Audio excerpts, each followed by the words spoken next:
We had a week of big changes in the Metro Top 10 high school football coverage here on 1050ESPN.com. I'm Bob Galerstein. This is brought to you by Melrose Credit Union, where you can nominate a deserving student athlete for a $5,000 college scholarship. Just look on this website, 1050ESPN.com. Look for Melrose Credit Union. Click on it and get all the instructions on how you can nominate a deserving student athlete to win a $5,000 college scholarship. On to the top 10, Don Bosco Prep at Prattville, Alabama. And before the opening kickoff, I had an inkling that Don Bosco Prep was going to win. Remember, this is about 88 degrees at game time with a humidity of about 85%.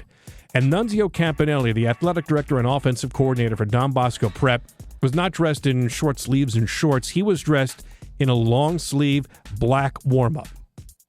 And that told me that he wasn't intimidated at all. I think the players took a cue from that.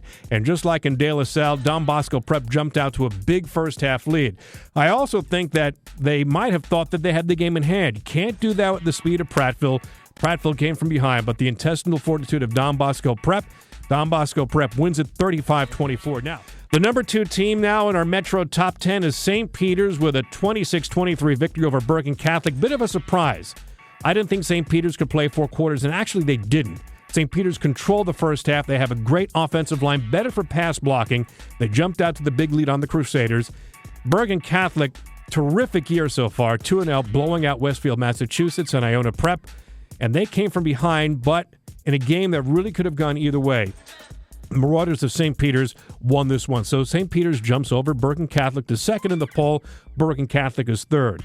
St. Joe's Regional idle this past weekend. 2 weeks of prep for Wayne Hills. I think that might pay the difference because St. Joe's Regional, 4th in our poll, plays Wayne Hills, which is 7th in our poll.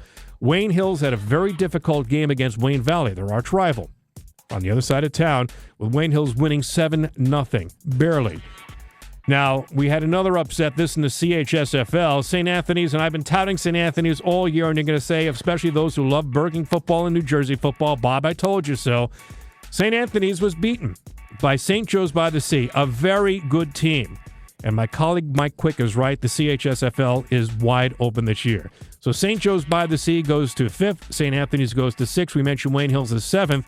Monroe Woodbury is a very strong 8th, judged by some people to be the best team in New York. Fort Hamilton right now is solidifying its place as the leading candidate to win the PSAL championship this year. They blew out last year's champion, who beat Fort Hamilton in the final at Midwood High School in Brooklyn, 34-0. So Fort Hamilton well on its way to another appearance in their championship game. We'll have the PSAL title game live on 1050ESPN.com.